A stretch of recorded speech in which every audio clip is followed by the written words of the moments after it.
Guys, we are back before Christmas, and it's part two of the best and the worst of boxing 2025 with my man, boxing analyst Rodney Green.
WA.W Holdings proudly presents WaraWeek Radio Chats with ring announcer Joseph Herron.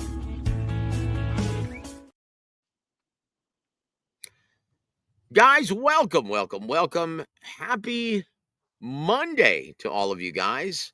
December 22nd, 3 days before Christmas. And I'm being joined by longtime boxing analyst, the incomparable Rodney Green. Rodney, welcome to the show, sir. How you doing, my friend? Oh man, doing quite well. Lovely weather here in the Alamo City. It's Monday night, and it's the eve before the eve of Christmas Day. How about that? Yeah, and I still have a ton of shopping to do. As usual, putting off the shopping to the last minute. But I tell you what, guys, if you joined us yesterday for our first installment of the best and the worst of boxing 2025, boy, we ended it on kind of a sour note, and we couldn't help it because, yeah, we've got a lot of things to be sore about this year, but we are going to take it light this time and point out all positive things. We are just going to do two categories. The round of the year 2025 with 6 candidates, and we've got 10 candidates for knockout of the year. How do you like that? So what do you want to start with first? You want to do round of the year first, brother? Yeah, we'll do round of the year. That'll be cool. How about Okay, that? very good. And then we've got a couple of things that we want to talk about on things that we can do to improve the sport and things that we may have to look forward to or may be able to look forward to within the American market. We're going to talk about things that, yeah, can improve, right? So, hold on real quick. Big Luke, how you doing, my friend? No volume. I think that's on your end, my brother. Yeah. Big Luke, he's on vacation joining us from British Columbia. How do you like that? And want to give a big shout out to my brother Jesus M. Good to see you, man. And Big Luke says, yes, I'm a tech tard. Oh, we love you, man. My brother in Christ right there. Also, my brother Eric Gomez. Good to see you, my friend. Salute to you, brother. So yeah, here are our candidates for round of the year. Right? Very first one, guys, and let us know what you think. Abdullah Mason versus Sam Noakes, round number 4.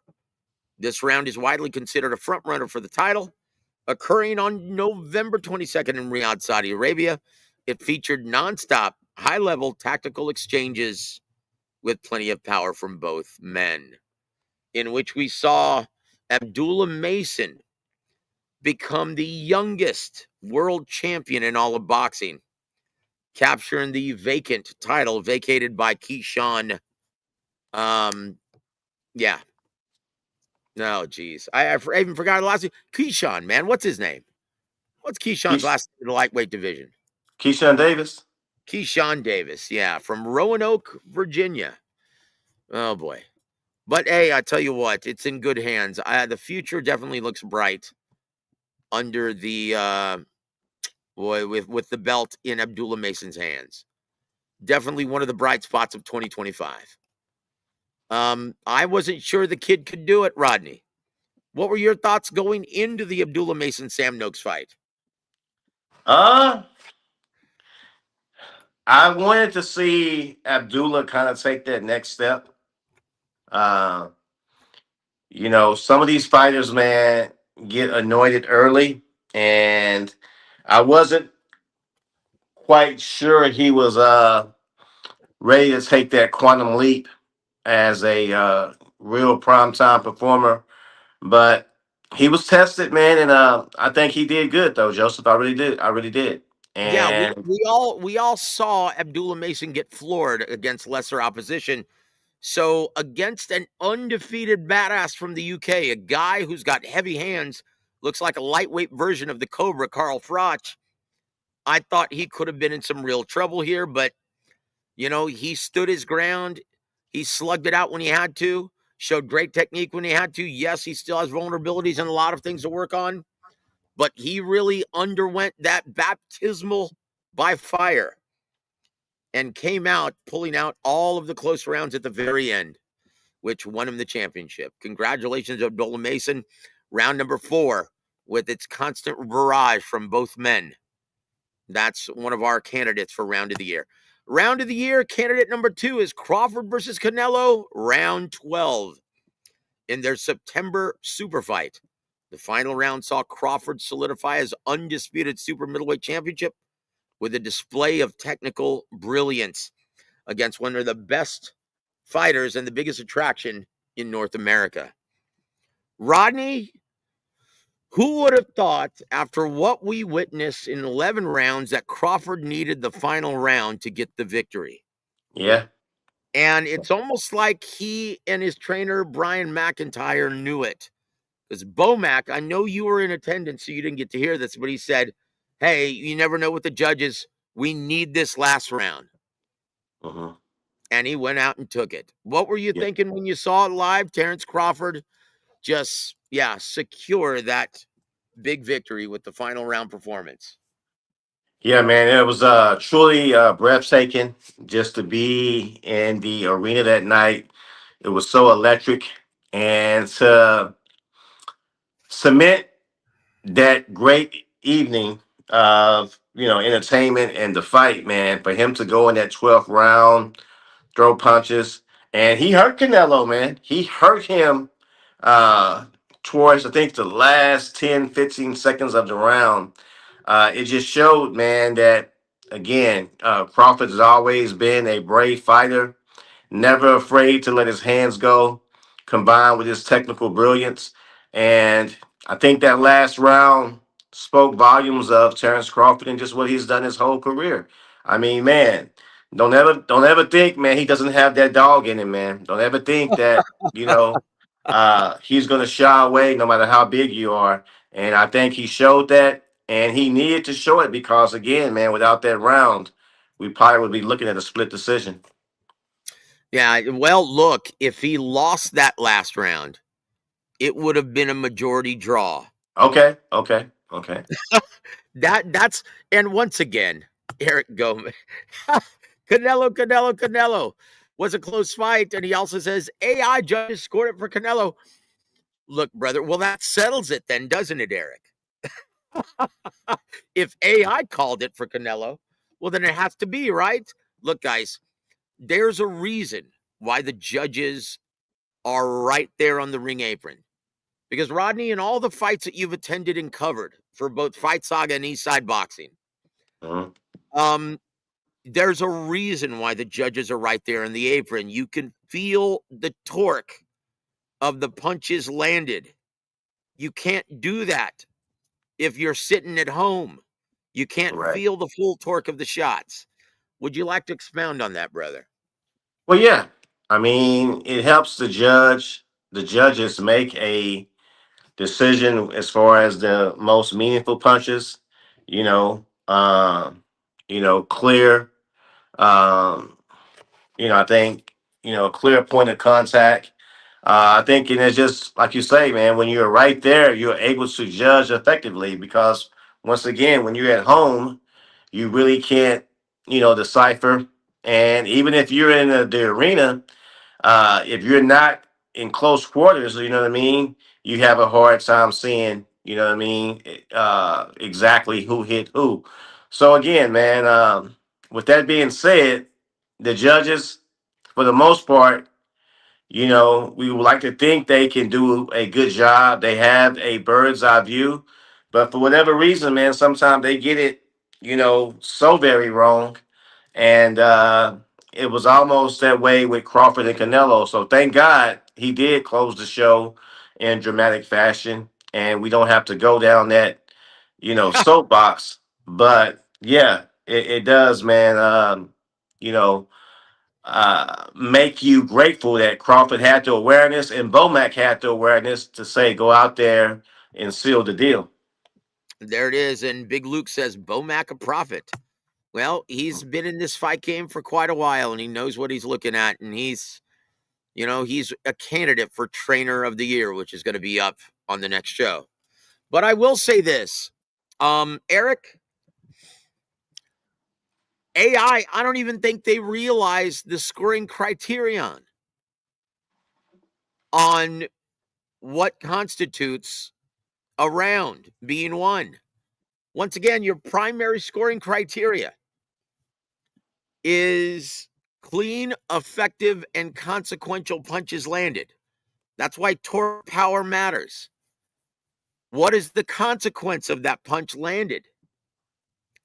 AI, can they determine that?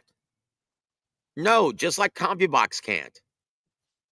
So there it is. That's why the judges matter, guys. And once again, Bomac knows this. He's like, well, look, Canelo, the reason why he seems to get the benefit of all the close competitive rounds, because he usually has the harder, more eye-catching offense from ringside. And Bomac and Terrence Crawford knew this, so they had to do more. And he did more in the final round. That's why it's candidate for our round of the year 2025. Let's go to the next one, guys. Next one. Chris Eubank Jr. versus Connor Benoit, round 12. Billed as a match of the century in the UK. The final round of their April clash was noted for its brutal and raw intensity up until the final bell. I'll say this. It's one of the few pay-per-view main events in a very long time that really delivered in a resounding way in terms of drama and action in front of 65,000 fans in Tottenham Hotspur Stadium in England. Your thoughts, brother? Yeah, I mean, that fight, just, all the way around, man, lived up to his billing. They definitely put on a hell of a show. And the 12th round, man, they gave it every ounce they got, man. They really did. And they left it all out there in the ring. And, if someone said that would be the fight of the round of the year, I wouldn't overly disagree with them, man. It was that good. And I think those type of fights and those kind of rounds will keep the UK fans, man, dedicated for quite some time because, man, the entertainment value was through the roof. Look at what Eric says. Adelaide Bird or AI good judges in my book. Yeah, if you're a Canelo fan, of course. Yeah. Right? Anyone who says Adelaide Bird is a good judge obviously is looking from biased lenses. We love you, Eric. Thank you for being here. Number 4. Joshua Buatsi versus Callum Smith, round number 6. In their February clash on the last crescendo, the 6th round saw both fighters nearly stopped by way of body shot in a phenomenal display of both resilience and power punching. I'll tell you what, that card, and that was your choice for fight card of the year. It just delivered on all fronts, brother. Mhm. Yeah, anytime you have a two fighters who have to get up from body shots, man, it's just you can't beat that, man. As far as And keep Man, in mind, this is the light heavyweight division. These guys don't slap. yeah. These are 175 pounders, both men well over 6 feet. Callum Smith and Joshua Boazzi. And look, I'll say this, guys. In my opinion, the light heavyweight division right now is the most elite because look at the top 6 or top 5 guys. It's the best, in my opinion, the best top 5 of any division, including the junior middleweights. Because you've got Baturbiev, Beevil, you've got Benavidez, Morrell, Callum Smith, Joshua Boazzi, Anthony Yard. That, like, honestly, no wonder Canelo doesn't want to move up to 75. Can you blame him? No, not at all. Those guys are killers. In my opinion, guys, that is the most stacked top 5 of any division in boxing. And these guys proved it, just going all balls. And round 6 was the culmination of their ability and their will. And it was amazing. Number 5, Naoya Inoue versus Ramon Cardenas, round 2. All heart by both men. And a perfectly timed left hook landed by the underdog from the Alamo City makes this a clear candidate for round of the year.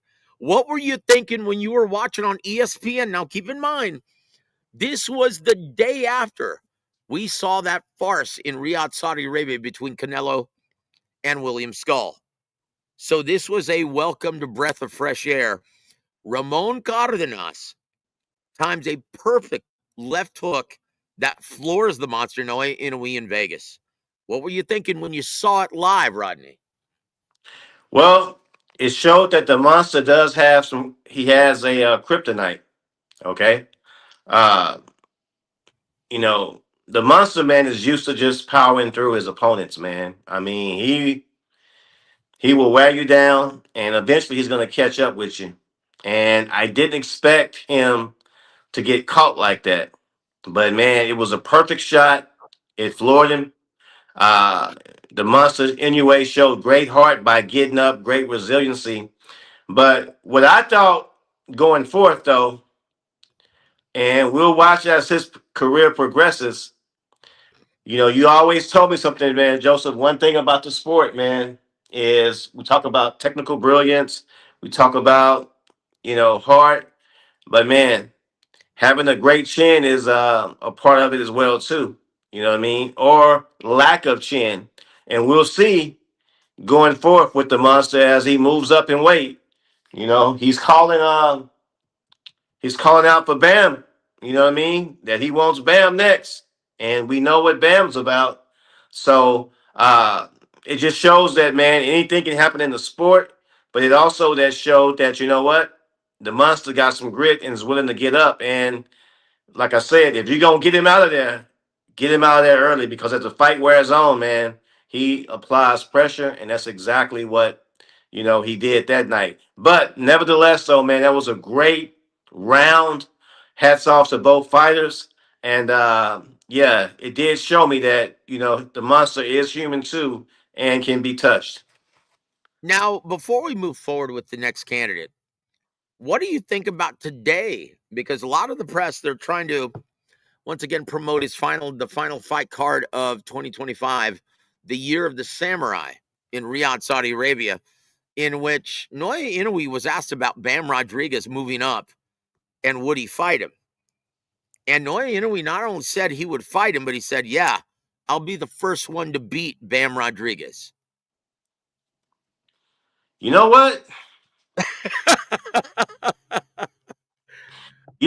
He's a very confident guy, though, Joseph. That's just we've seen what he did to Fulton, made him look like Shaw's play. But we Saw what he did also, with MJ Agmadaliev earlier this year as well. yeah, but we've also seen him be knocked down too, though, Joseph. Yep. Okay.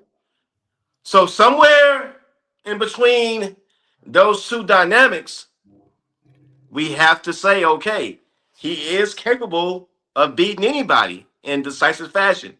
But that chin can get touched too. And we know Bam. Man, Bam is a world-class fighter. You know what I mean? Pound for pound type fighter as well too. Decent power. That's a very, very good fight, man. And that could be one of the fights that I think would do very well in 2026. So I'm here for it, man. I Well, really am. look, and Slide Encounter, welcome to the show, sir. Merry Christmas to you, brother, and Happy New Year. He says, Inoue, in my opinion, beats Bam by stoppage. Well, look, before he gets there and before he gets that opportunity, he's got to get past Junto Nakatani, in which a fight has already been signed for, I think, March or April of 2026. And in my opinion, that's his toughest fight because Junto Nakatani doesn't play, and he's much taller, rangier, with equal power of Naoya Inoue and Bam Rodriguez. In my opinion, that's one of the best fights you could possibly make in boxing, and it's a done deal. All both fighters, though, have to get past their opposition this Saturday. But guys, let's get back to the list. And once again, good to see you, Slide Encounter. I always like your comments. We go to then our sixth candidate, Dmitry Bivol versus Arthur Beterbiev, to round number 12. Their February rematch for the undisputed light heavyweight title featured a climactic final round with both skill and brutality. This was a clear, and you knew this watching it live. This was a clear candidate for round of the year. And it was as good as it gets in boxing. It wasn't just brutal, it was skillful. And both guys wanted it. And it was amazing. It was something beautiful to behold. Your thoughts on the final round between Dmitry Bivol and Arthur Beterbiev's rematch in February? Well, man, it was violent. It was technical. It was sweet science. Uh, it was brutal. It was back and forth. You couldn't ask for a better round because they both have contrasting styles, but man, they met up, and like I said, Bevo, man, he stood his ground, and he actually made Arthur, gave him something to think about. You know what I mean? And that was, to me, you love to see a bully have to say, "Oh, man, before I throw, let me kind of be a little bit cautious because something's going to be coming back at me." And that's what I saw in that round, the whole round. Man, props to both fighters, though. To me, that was the round of the year. It really was. I was out my seat. Uh, and man, I could, 10 years from now, I'll be watching that round and that fight on YouTube. Man, it was that good. It would never get old. It would never get old. Yep, it was my favorite fight of 2025, to be honest. And I will say this. Now, once again, the stakes weren't nearly as high, two prospects, but for the craziest round of the year, an honorable mention, you've got to give a lot of credit to both Juarez and Leighton. Sebastian Juarez was favored, and he was floored within the first 30 seconds of this fight. And because of holding, and he was obviously out on his feet. And of course, whenever Lawrence Cole is the referee, yeah, there's going to be controversy. Always, He man. takes away 2 Always. points for excessive holding, but in the process, he gives Juarez time to recover. So what does he do? He comes back and knocks Leighton down 3 times to get the TKO in the final seconds of round number 1. Oh, how does Lawrence Cole still have a job in the Texas State Athletic Commission? Man, I do not know the kind of influence he has. I don't know if he has something with the government of Texas or he knows someone that may know something. But man, as long as I've been following boxing, anything to do with Cole refereeing a fight, oh yeah, it's gonna be controversial, man. It's gonna be controversial. Now, remember, in the fight where he officiated Juan Manuel Marquez and Jim Rex Jaka, James Hoagie's former fighter, he was suspended for saying, hey, you know what? You don't have to continue. This was a cut actually caused by a headbutt. You don't have to continue. You're winning the fight. And the mics picked it up.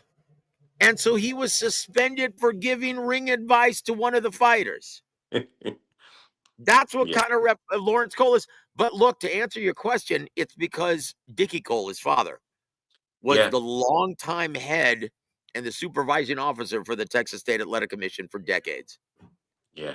That's You that's why. know, yeah, when you watch a Lawrence Cole fight and you watch his disposition and his demeanor, it's almost like he's just, man, I don't know, man. It's just hard to, figure out what is he watching, man, because, Well, dude, well, when you watch some, go back and look at the mouthpiece debacle between Spence and Ugas. yeah, when you watch uh other fighters like, what's our guy named Bird and so many other uh Oh yeah, Robert Byrd. Robert Yep. Bird, some of the other trainers, man, that we are, been privy to watch over, they actually can see a huge difference of competence, skill level, and everything, man. Oh But yeah. Look at Jack Reese. yeah, Look at Thomas Taylor. yeah, Look at Russell Mora, all of and them. then look at Lawrence Cole. Oh man, come on, man, come on, Joseph. Look at Harvey Dock, and then look at Lawrence Cole. Man. Look at Steve Willis, and then look at Lawrence Cole. Um, it's like, how did he continue to get these big assignments back in the day? Yeah. Yeah. Well, there it is. So once again, guys, Wattis Layton, Dimitri Bivol, Arthur Beterbiev 2, Noe Inari, Ramon Cardenas, Joshua Botzi, Callum Smith, Chris Eubank Jr., Connor Ben 1, and Crawford Canelo, and then Abdullah Mason, Sam Noakes. What gets your round of the year? Man, it has to be, Baturbia and Bivol. I mean, I just, all those were some good fights, man. But for me, with the stakes on the line, and it's two things when you have a fighter like Bivol and you have a fighter like Artur Batur. Beterbiev? Sometimes you want to see the other one, man, get blown out or get hurt or get knocked out because you really don't care for that style. You know what I mean? Bivol is really epitomizes the sweet science. He really Yep. does. He epitomizes the sweet science. But he will fight you though. That's the thing that I love about Bivol, man. Yeah, he's very technical. He does everything right. You know what I mean? But man, when it come down to it, man, he will let his hands go. And then you have Arthur, man, the bully. You know what I'm saying? Not the most technical, not the most, textbook. But man, you get him in that ring, the outcome is always consistent. So Well, to see, see the way it played out, man, where see, both Rodney, guys try to and impose their Rodney, will, yeah. and so this is what's misleading about both men. Because most fans look at Dimitri Bivol and they look at his knockout ratio and say, well, he doesn't have a lot of knockouts. But what they're not considering when they look at his fights, he always, no matter how good your chin is, he gets the respect of his opponents. He punches hard enough, but he doesn't take the risks where he doesn't have to, right? Well, And you look at Beterbiev. You look at fighting a real bruiser who's just as heavy-handed like Joe Smith Jr. And Beterbiev can show you, hey, man, I've got a deep amateur pedigree also. I don't have yeah, just power. I can use my footwork as a foundation of my defense. I can right. time him as he's coming in. I've got technical ability as well. So these guys, you can say, and this is why they're both top 5 pound for pound guys, Mhm. because they both are very well-rounded fighters with plenty of crack in their shot and plenty of technical prowess. That's what made both fights so thrilling. And that's why both fights, we can't wait to see a third. If Beterbiev can get freaking healthy. Mhm. Jeez, but at age 40, can he do that, Rod? Well, one thing I noticed, man, he is starting to kind of rack up, get hit a little bit cleaner now. He is 40, and we'll see his recovery time. You know what I mean? Like Terrence Crawford was approaching 40 and just said he had enough, though. So we'll see if he still has the passion to, get back in there and recover. But, he is, his biggest opponent may be Father Time, though, because it all catches up with us. And them injuries, man, little nicks, man, they tend to linger as you go along. Well, I'll tell you what, in the first 2 weeks of the new year, I already have two special guests. One of them is going to be Gilberto Zurdo Ramirez. He's going to be on in the Nice. second week of January. And then before that, we're going to have one of Baturbiev trainers, Iceman John Scully. Oh, I love it. So, yeah, guys, so look forward to that. It's going to be outstanding. So that's Rodney Green's pick for round of the year. Is Dimitri Bivol versus Arthur Baturbiev 2, round number 12. And I tell you what, I can't disagree with that. The only thing I would say, maybe it's a toss-up with that one and Chris Eubank Jr. versus Conor Ben 1. If I had to actually say, hey, you know what? There's a close second right there. I would have to say it's a close second between Chris Eubank Jr., Conor Ben 1, round number 12, and Dimitri Bivol, Arthur Baturbiev, round 12. Like, because when you consider Eubank Jr., Conor Ben 1, that was a huge fan-friendly fight in which they both fought at a catchweight at 160. But both guys had nothing left in the tank. And it was sheer will, and they let it all hang out, with the final round determining the winner once again. I thought it was a toss-up between both those rounds, in my opinion, guys. Yeah, I Your mean, thoughts again, on of Chris Eubank Jr., Conor Ben 1? great fight as well. You can't go wrong. That's another fight, you know, 10 years from now, I'll put on. And man, say that was a great fight, though. So, man, these are all some good fights, man. And I wouldn't mind seeing Eubank and Ben again. I think it'll do very well. You know what I mean? And don't be surprised. Maybe you see it end of the year or 2027. I think they got one more fight left in them, though. I really do. Well, I tell you what, we'll see what happens, guys. We'll see what happens in 2026. But you know what? I have a sneaky feeling. When we were talking about, hey, who's Canelo going to fight? Look no further, guys, than him fighting in Tottenham Hotspur Stadium in London against Chris Eubank Jr. at 168. That's who I think Canelo is going to fight in his comeback. That's just my thoughts. I just have that feeling, right? That instinct. Now we go to, well, before we go to KO round of the year, now you had some added thoughts and emotion, and you sat and talked about this, and you wanted to follow up on your original statement regarding Gervonta Tank Davis. Now, yesterday, you called him the biggest disappointment of 2025. And I was right there with you. I can't blame you, but you don't think he's completely done with the sport now, do you? No, I don't. I think he is going through some type of episode where it's family matter or it's dealing with his kids or his girlfriend. He has had some legal issues as well. Uh, so he is going through. He has changed. Changed trainers. But let's be honest too, Joseph. Man, we know the business of boxing. A lot of things go on behind the scenes as well too. Okay. Yep. Listening to Andre Ward, man, like he said, most of these people have no idea what goes on behind the scenes. Yep. From folks trying to steal your money, you trust people. I mean, so much happens, and you have to be a strong-minded individual to be in this sport. Now, again, I'm not implying or saying this happened to Javante, but nevertheless, man, this guy was already a PPV star. He was already anointed as the one to take the baton from Canelo as the number one flag bearer, the number one pay per view guy of the sport, and he just watched it all away. Now, I don't know, man, the full scope of how it kind of unraveled.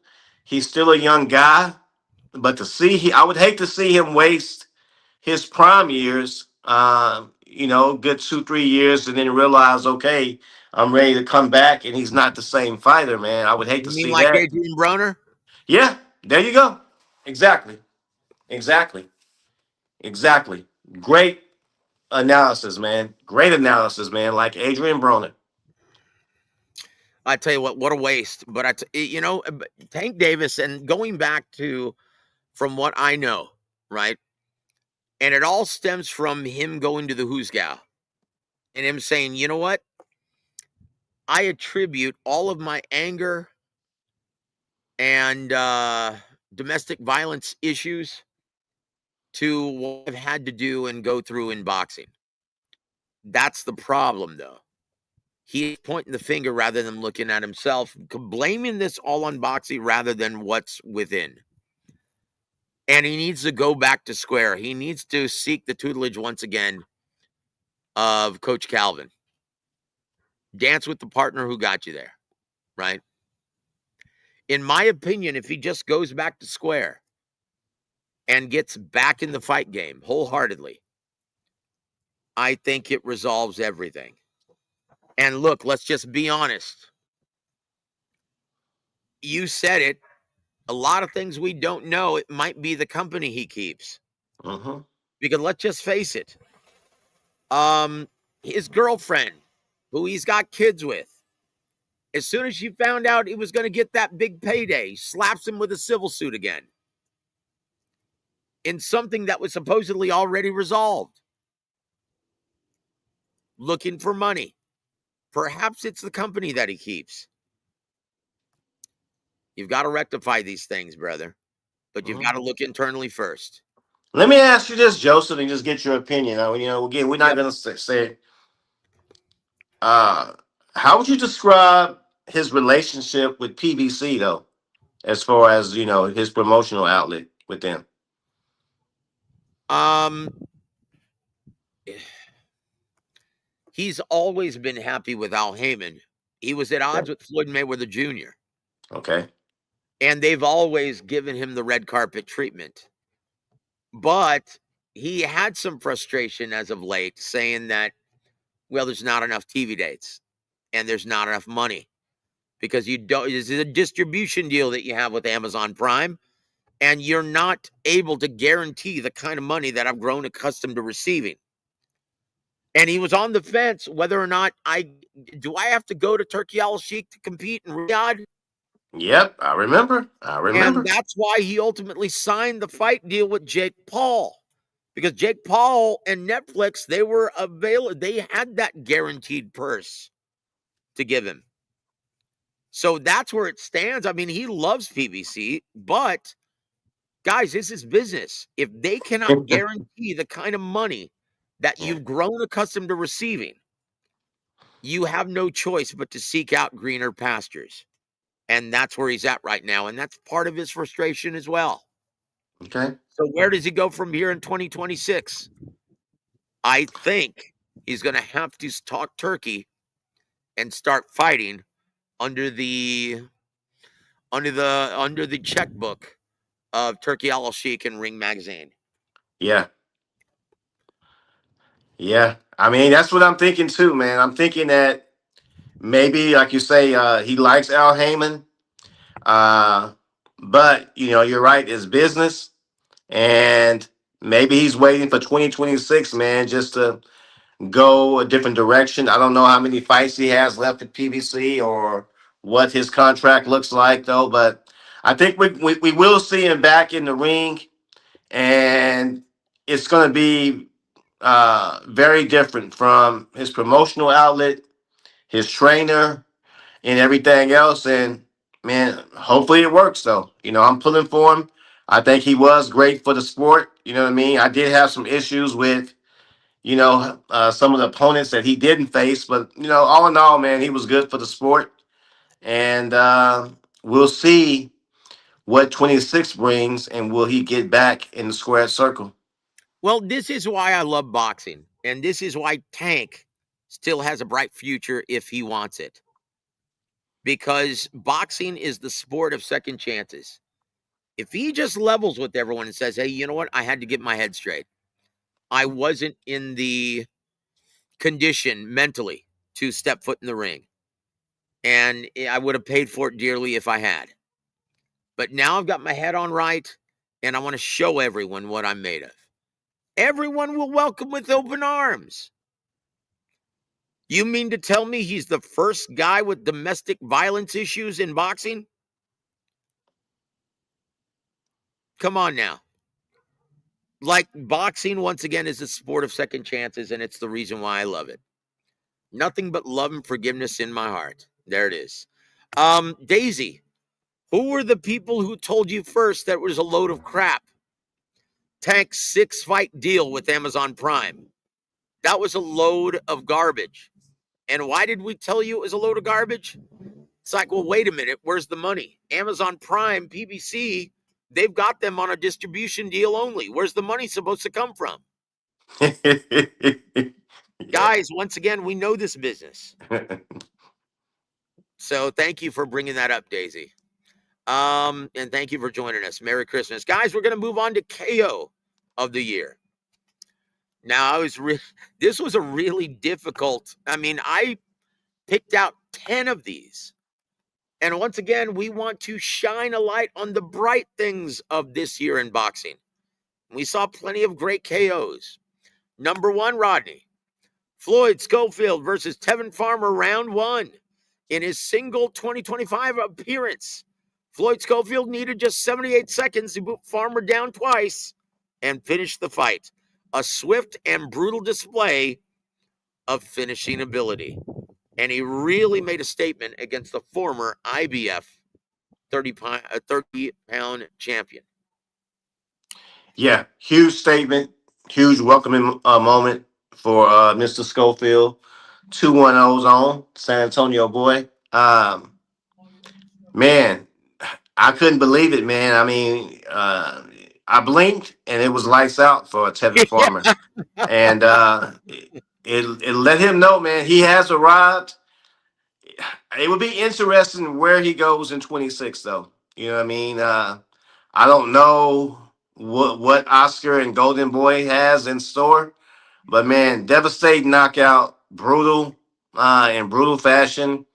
And hopefully, man, first part of 26, we can see him in a good fight. And then towards the end of the year, man, maybe in a big marquee fight on a big card. So definitely looking forward to what he has in 26. But man, that is a hell of a knockout, though. Indeed, indeed. And we'll talk more about Floyd Schofield later on the show. Number 2, Jesse Bam Rodriguez knocks out brutally Fernando Martinez. Round number 10.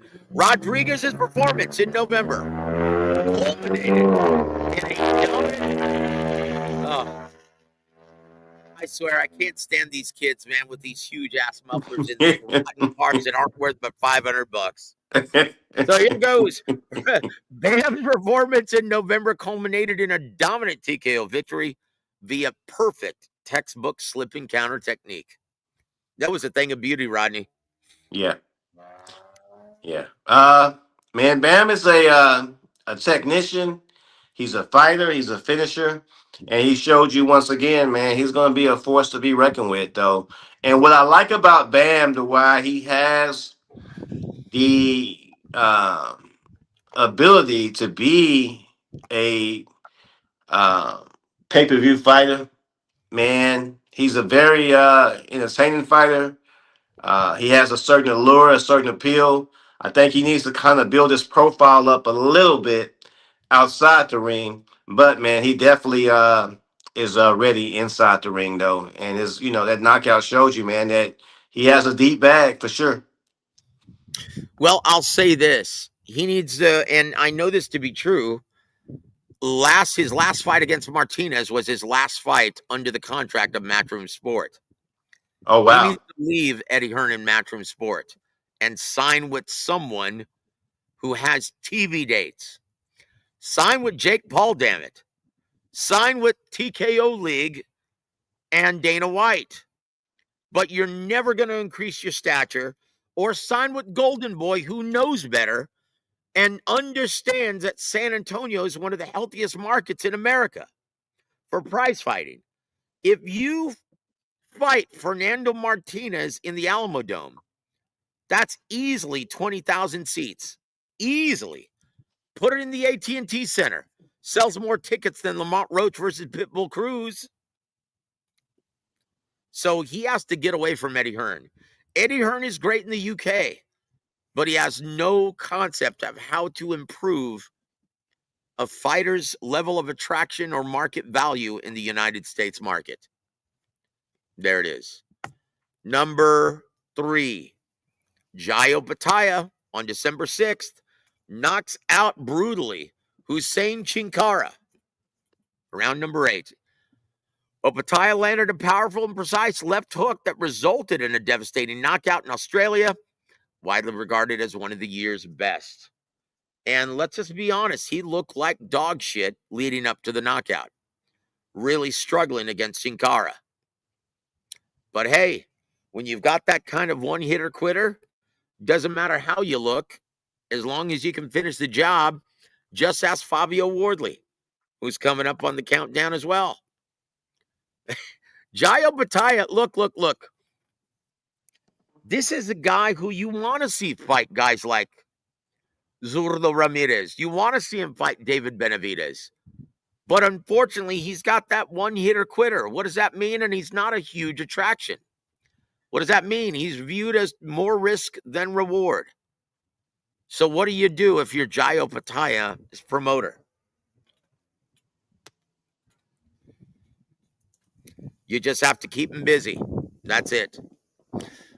Next one, Rodney. Alexander Usyk versus Daniel Dubois, round 5. Usyk, the undisputed heavyweight champion, finished a confident fighter like Dubois with an explosive left hook to retain his titles in dominant fashion, proving that he is the best heavyweight of this era, hands down.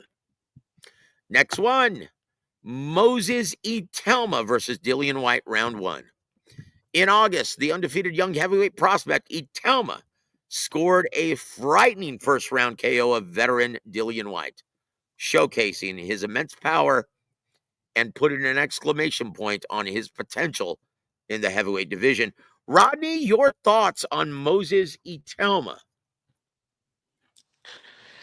You know, um, before the fight, man, I had some reservations, you know, but man, once you see a fighter, man, that has an equalizer and has a punch, then, it allows you to kind of overlook some of their deficiencies or their shortcomings, man. I did it pretty much through Deontay Wilder's whole career. I mean, his weaknesses were glaring, but man, all he had to do was touch you though. And that's kind of where I'm at now as far as after watching his last fight though. So, I'm not sold on him as a elite fighter or a great fighter, but you know, you can't knock him and discredit him for really having that equalizer and that power. Yeah, look, and unlike Deontay Wilder, this kid can box. He's got skills, he's got speed, he's got reflexes. They're calling him UK's Mike Tyson. So we'll see what the future holds in 2026, but he is he's not a prospect anymore. So I don't know if he's our prospect of the year. That's coming up next or on the next show. Also candidate for knockout of the year, Anthony Joshua versus Jake Paul, round 6. He delivered a brutal straight right hand a couple days ago in Miami that sent Paul to the canvas for a 4th time in the fight, breaking his jaw in 2 places. Rodney, do we need to say any more about this one? No, man. Just lucky, man. He didn't kill him, man. Lucky he didn't kill him. Because There if you it is. really watch the fight and watch how he just set on that punch and timed it, faint jab to the body. Oh my God, man. That yeah. Just thankful, man, he didn't get hit in the cranium or the skull, man, because it might be a little bit different, you know? Well, look, in the corner, Jake Paul showed his level of novice by falling for the oldest trap in boxing. Jab to the chest, Yeah, I know. never saw the overhand right coming. Yeah. That's a Tommy Hearn special right there. Jab, Yeah. jab to the body, overhand right. Yeah. Oldest trap in boxing. Yeah. It's like, dude, that's club fighter shit, man, right there. Yeah. We move on. Brian Norman Jr. versus Sasaki.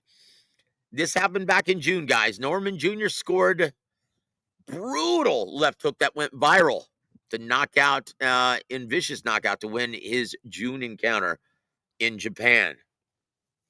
Tell you what, that's what got the chatter started between Devin Haney and Brian Norman Jr. Clear knockout of the year candidate. Another clear one just happened a couple weeks ago. Frank Martin versus Rancis Old Man Cuban Barthélemy. What is he, about 60 now? Oh man, yeah. Martin, known as the Ghost, delivered a KO of the year contender by flatlining the two-time world champion with a straight left hand. Absolutely brutal. Woo! Yeah, he was out before he hit the canvas. And we've got two more. Fabio Wardley. And this is what landed him the Joseph Parker fight. Fabio Wardley versus Justin Hooney in June. Wardley was losing on all the judges' scorecards leading up to it. And then all of a sudden, out of nowhere, lands a Deontay Wilder-esque overhand right to win by shocking KO in the final coup de grace. Now, once again, Fabio Wardley, they're calling him the UK Bronze Bomber. Because just like Deontay Wilder, you only have to be perfect for 2 seconds. You could be losing the fight on all the judges' scorecards, just like he was losing the Parker fight. And then what happened? He lands one shot, wins the fight. That's why I can't see Usyk ever fighting Fabio Wardley. Can you? I Not mean, at this stage of his career. yeah, it's a lot of risks there, and I don't think it'll be. Again, man, I would stay away from that. I'm from Usyk, man. I'll do two, maybe three more fights, and then I'll go to the sunset, and then let these new generation, man, have at it. There it is. There it is. Fabio Wardley, though. Boof. And once again, guys, he may be a little green, may not be the most skilled, but just like George Foreman once said, if you've got a good chin and you've got some crack in your shot and a decent jab, you can go very far in the heavyweight division and win a world title. And that he just did. Fabio Wardley. And our final, Murat Gassiev against old man Bulgarian Kubrat Pulev. And this was just a couple of weeks ago as well. Gassiev delivered a definitive left hook knockout, perfectly timed against the chin of the old man, putting him out to lunch. You could have counted to 50, and he wouldn't have beaten the count. And he did this to become a player in the heavyweight division, former cruiserweight champion, to win the WBA regular title, whatever the hell that means. Rodney, does Gassiev have a chance to be a major player in this version of the heavyweight division? I mean, He's as old as Usyk. yeah, man. I mean, who's gonna fight him, and what type of, uh, if I mean, again, if you have a young prospect, you want him to stay away from him because it's just, I don't know if it's worth the risk, man. It could derail, someone's career. And if you like an older heavyweight like Usyk or even Dubois, trying to get himself back into the good graces, man. I don't know if you put him in the ring with him though. So he's kind of at a crossroads of where does he go from here, you know? And who's this promoter, Joseph? Murat Gassiev, the Yeah. promoter that has an entire lock on this version of the heavyweight division, Frank Warren and Queensberry Promotions. Okay. We'll see. Maybe he can. I'm sure he can find somebody that'll be a soft touch, and then build it maybe for a bigger fight, maybe. I'll tell you what's But going to happen because Gassiev is a draw in Germany. They mhm. love the Eastern Europeans over there. And I'll say this: if Agit Kabayel, if Usyk or Wardley do not want to fight him, look forward to seeing Agit Kabayel versus Murat Gassiev for the regular WBA heavyweight crown next year sometime. I can say that.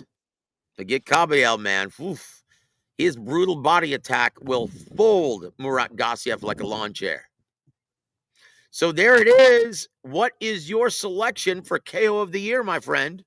Floyd Schofield, Well, Tevin Farmer, Bam Rodriguez Martinez, Opataya Chinkara, Usyk versus Dubois, Itama versus White, Joshua versus Paul, Norman versus Susaki, Martin versus Barthélemy, Wardley versus Hooney, or Gassiev versus Pulev. man, some good choices, but I'm gonna go with Schofield. Uh, maybe I'm showing a little bit too much 2-1-0 love, but okay, that's still my pick. Yeah. Uh, and I'm gonna go with the savvy veteran Usyk, man. Oh, it's a tie.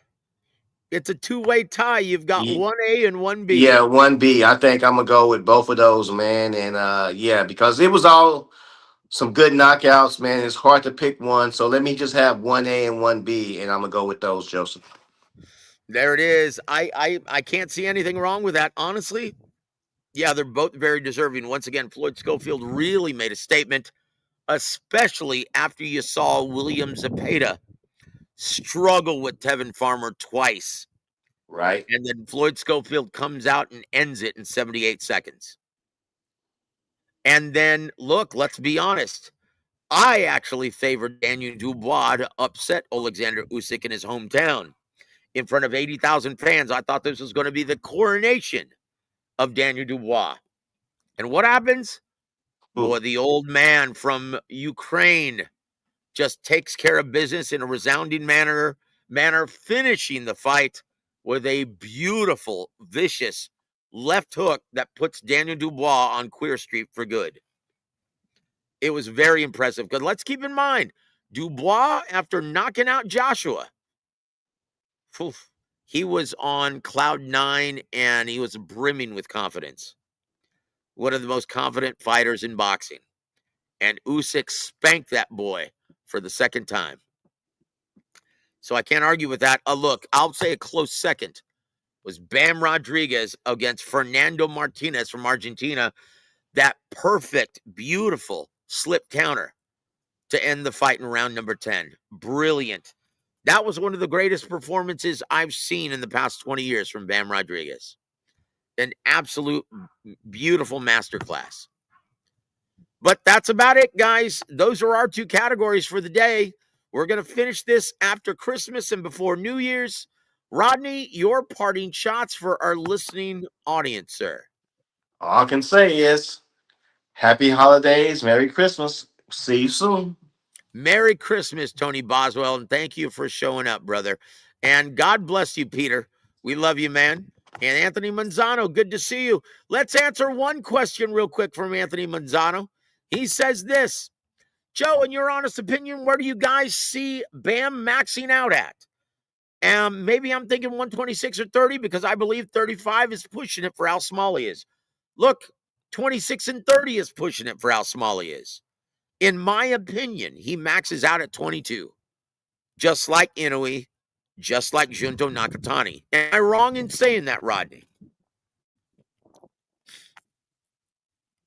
There it is, guys. On behalf of Rodney Green, I'm Joseph Heron. You've been listening to WaraWeek Boxing. Have a Merry Christmas, everybody.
Rod Vachon Holdings proudly presents WaraWeek Radio Chats with ring announcer Joseph Herring.